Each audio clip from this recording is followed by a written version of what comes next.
Hi dear student, हम wave optic जो chapter है डियर स्टूडेंट 12th स्टैंडर्ड का, उसमें हम ऑप्टिकल पाथ स्टडी करते हैं। ओके, तो ऑप्टिकल पाथ और path length, that is the light travels the distance और पाथ इन अ वैक्यूम, उसको हम क्या कहते हैं? ऑप्टिकल पाथ कहते हैं। ओके, और light travels path in a medium of refractive index n। Medium का रिफ्रैक्टिव इंडेक्स n है, उसमें जो लाइट ट्रेवल्स जो डिस्टेंस और पाथ ट्रेवल्स करता है उसको हम पाथ लेंथ कहते हैं। और वही पाथ लेंथ को हम ज्योमेट्रिक पाथ लेंथ कहते हैं डियर स्टूडेंट। यानी ऑप्टिकल पाथ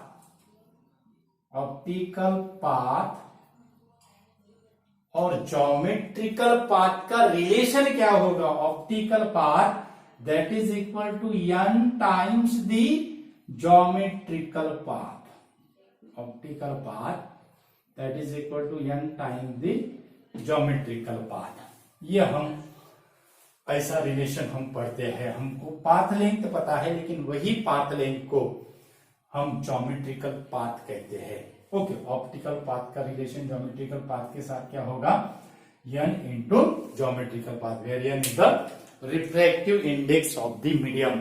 और ऑप्टिकल पाथ कहां पे होगा? जहां पे light travels in vacuum. Okay, अब ये ऑप्टिकल पाथ इंटरफेरेंस में इंपॉर्टेंट ऐसा है because the more number of waveform accommodated in optical path than the geometrical path. Okay, तो इसके वजह से जो लाइट जो एक्सपीरियंस जो करता है पाथ इन अ मीडियम, इसको हम ऑप्टिकल पाथ कहते हैं। And this is most important to study the interference of light. So path is considered as a optical path. Okay, अब अगर हमने ये हमारा S1 है, उसके बाद S2 है। ओके, और ये हमारी ऐसी स्क्रीन है, ये हमारा ऐसा क्या है? स्क्रीन है। और ये स्क्रीन का सेंटर पॉइंट है O। तो यहां से वेव्स वो पॉइंट पे रीच होगी और S2 से भी वो पॉइंट पे वेव्स क्या होगी? रीच होगी। तो यहां पे हमें क्या मिलेगा? सेंट्रल ब्राइट फ्रिंज मिलेगा। यहां पे हमें क्या मिलेगा?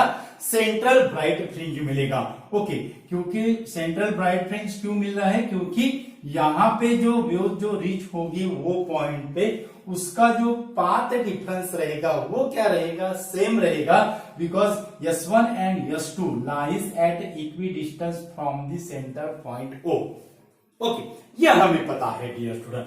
लेकिन अगर ये जो S1 है, अब यहाँ पे P पॉइंट था, ऐसा P पॉइंट था, यहां से इतना डिस्टेंस हमारा हमने Y डिस्टेंस लिया था। ओके, और ये यहां से ऐसा ये S2P होगा, और यहां से ऐसा जो होगा ये था हमारा S1P। ये क्या था? हमारा S1P। ओके, अब अगर S1 के पाथ में जो यहां से S1 सोर्स से, अगर S1 and S2 is excess to coherent sources, अगर S1 के पाथ में अगर हमने ऐसी ट्रांसपेरेंट प्लेट अगर हम यहां पे अगर प्लेस अगर करते हैं, जिसकी थिकनेस T है और जिसका रिफ्रैक्टिव इंडेक्स n है, जिसकी थिकनेस T है और रिफ्रैक्टिव इंडेक्स क्या है? n है। तो यहां से अब यहां से जो वेव जो रीच होती थी वो पॉइंट पे और S2 से, ये अब उसका पाथ डिफरेंस इक्वल नहीं होगा। यानी वो पॉइंट पे हमें सेंट्रल ब्राइट फ्रिंज नहीं मिलेगा due to introduce the transparent glass plate in the path of S। So ये जो सेंट्रल ब्राइट फ्रिंज है, this central bright fringe is shifted towards the point P। This central bright fringe is shifted towards the point P। अब जहां पे ये wave क्या होगा, path difference क्या होगा, सेम रहेगा। O पे ये पाथ डिफरेंस सेम नहीं है, O पे ये पाथ डिफरेंस सेम नहीं है, इसलिए यहाँ पे सेंट्रल ब्राइट फ्रिंजेस प्रोड्यूस नहीं होगी। अब जहां पे ये पाथ डिफरेंस सेम है वहां पे ये क्या होगा, फिर सेंट्रल ब्राइट फ्रिंज क्या होगा, शिफ्ट होगा। यानी जो इंटरफेरेंस पैटर्न जो है, जहां पे सेंट्रल ब्राइट फ्रिंज सेंटर में प्रोड्यूस होना था, वो शिफ्ट होता है एनी अदर पॉइंट, उसको हमने P पॉइंट कहा है, और वो शिफ्ट को हम क्या कहते हैं, that is the lateral shift of fringes. इसको हम क्या कहते हैं, लैटरल शिफ्ट ऑफ फ्रिंजेस, क्योंकि हमारे सिलेबस में है, ये जो हमारा 12 का जो सिलेबस है, सिलेबस में है, इतना एक्सप्लेनेशन नहीं दिया हुआ है, सिर्फ उसने ये कहा, लेकिन हम आपको एक्सप्लेन करके दिखा रहे हैं डियर स्टूडेंट कि कितने अमाउंट से ये जो फ्रिंजेस होंगे इनका डिस्प्लेसमेंट होगा, वो हम आपको प्रूफ के साथ समझाएंगे डियर स्टूडेंट। तो वीडियो बहुत इंपॉर्टेंट ऐसा वीडियो है। ओके, तो यहां पे अब इंट्रोडक्शन अगर किए हमने ग्लास प्लेट, तो यहां पे अब central bright fringe shifting from O to point P, whole interference pattern shifting to O to P, यानी वन साइड में इंटरफेरेंस पैटर्न कहा जा रहा है, अब वन साइड शिफ्ट हो रहा है। जो पाथ पे हमने ट्रांसपेरेंट ग्लास प्लेट रखी है, वो डायरेक्शन से इंटरफेरेंस पैटर्न क्या होगा, शिफ्ट होगा। अगर हमने ये ग्लास प्लेट S2 के पाथ पे अगर हमने इंट्रोड्यूस अगर की थी, तो ये जो था, ये इंटरफेरेंस पैटर्न ये डाउनवर्ड आता था। ये हमने S1 की इसलिए की, वो अपवर्ड जा रहा है, यानी जो पाथ में अगर इंट्रोड्यूस अगर की ग्लास प्लेट, तो वही हिसाब से इंटरफेरेंस पैटर्न क्या होगा, शिफ्ट होगा। ओके, तो अब यहाँ पे लाइट जो वेव जो S1 से जो ट्रेवल्स होगी, वो partially travels in the year से ट्रेवल्स होगी, और ये जो ग्लास प्लेट है, ये ग्लास प्लेट से भी वो क्या होगी, ट्रेवल्स होगी। यानी ज्योमेट्रिकल पाथ जो रहेगा, views emitted from the S1P, ये जो है S1 to P जाना है, यानी पाथ क्या है, S1P है। अब पार्शियली ईयर और ग्लास प्लेट से पाथ कैसा होगा, अगर light travels in a air, so उसका पाथ कैसा होगा, S1P माइनस T, उसका ज्योमेट्रिकल पाथ, ये ज्योमेट्रिकल पाथ है, ज्योमेट्रिकल पाथ कितना होगा, S1P माइनस T, और ये जो ग्लास प्लेट में यानी जिसकी थिकनेस T है, उसका ज्योमेट्रिकल पाथ कितना होगा, उसका ज्योमेट्रिकल पाथ होगा T, उसका ज्योमेट्रिकल पाथ कितना होगा, T। अब ऑप्टिकल पाथ कितना होगा, optical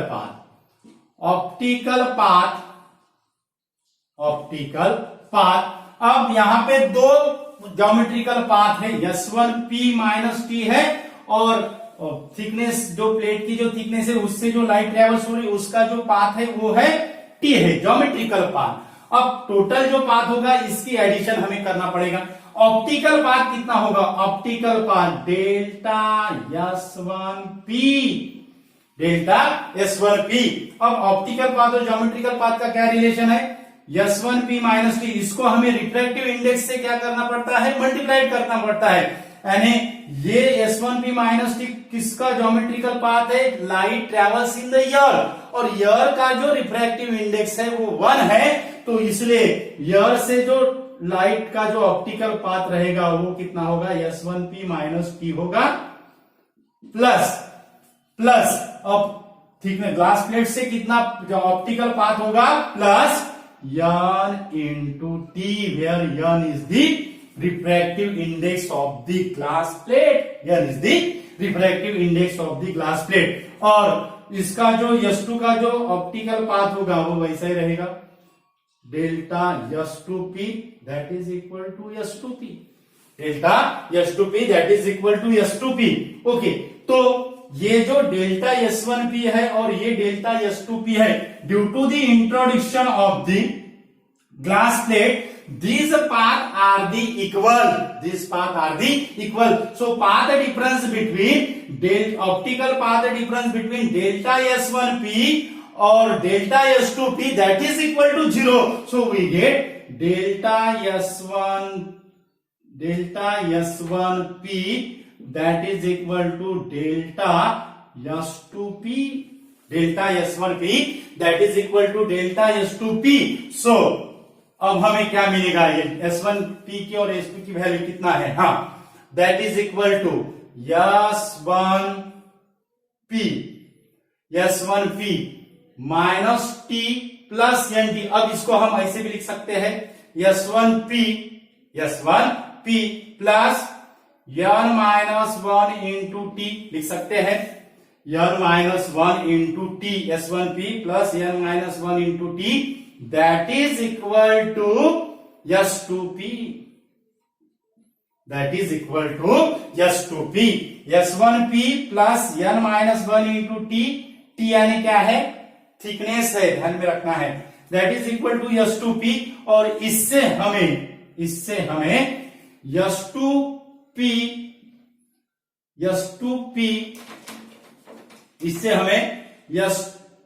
P minus S1 P that is equal to कितना मिल रहा है dear student, n minus 1 into T.